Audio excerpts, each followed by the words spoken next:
Hello, second graders. It's Mrs. Cluin, and it's time for writing. The other day, we started to write our monster story, and you wrote the beginning of the story. In that part, you should have already described your monster. You should have described your setting, and you should have introduced your problem. And we all were dealing with the same problem in that our monster had to go somewhere. And my monster happened to go to Paris for the Fashion Week.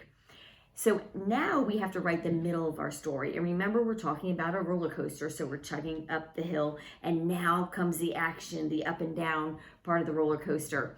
And in this, I'm going to have 3 substitute monsters visit me. And of course, none of these substitute monsters will do.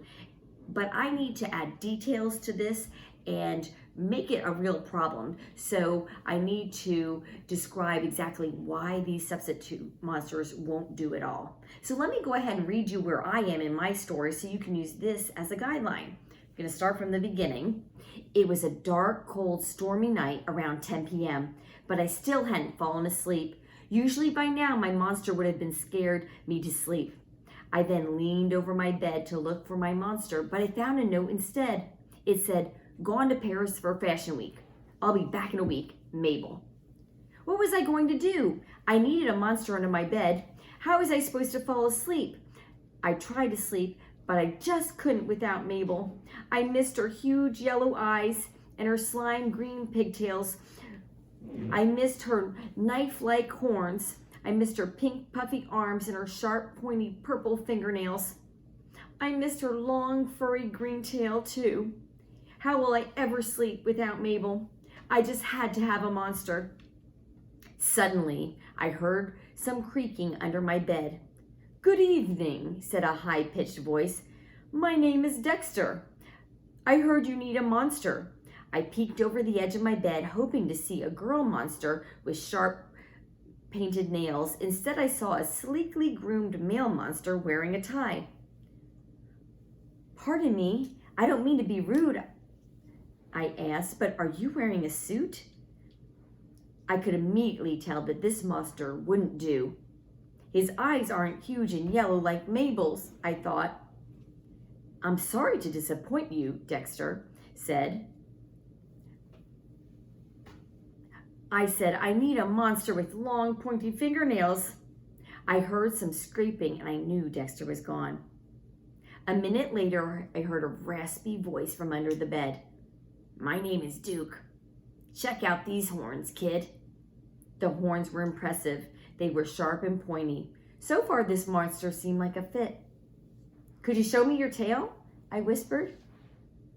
"Sure, but don't get scared." I peeked from underneath my covers and saw a stumpy, fluffy tail, and I started to laugh. "Aren't you rude?" Duke hissed. "I'm sorry. I just find your fluffy tail really funny." "It's not scary at all," I giggled. Duke glared at me, and then he began to slither back underneath my bed. At this point, I was seriously worried. Was I being too picky? Will I ever find a monster like Mabel? I thought. Then I heard a scraping noise, and a growling voice said, "My name is Judith, and I'm here to scare you tonight." I then saw green slime ooze from under the bed, and I thought this monster seemed promising. She had a long, scaly neck with big, bright eyes. She was tall and skinny and slimy. She had a squiggly tail and she wore purple, thick glasses. "I love to read. I can read you a scary book." My heart sank. I knew a monster who loved to read couldn't possibly be that scary. Judith knew by the look of my face that she wasn't the monster for me. Picky, picky, picky. I hope you realize that they only send you 3 substitute monsters a night, so it looks like you're out of luck, kid. Judith growled as she stomped away. So, those are my 3 monsters that came to visit me. Notice how many details I used, how I tried to have each of them a little bit different. I added voice to each of them in that. Notice how they talked. So I added quotes.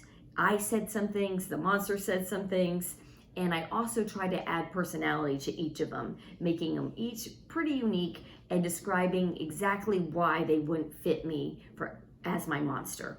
So go ahead and begin writing the middle of your story. This part is a little bit long, I know, but really just sit down and get to work. I think you guys will do an awesome job, and I bet you guys already have some really, really great ideas.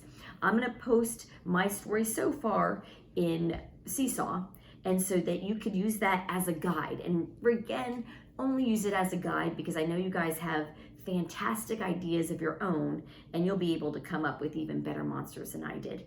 So happy writing! See you soon!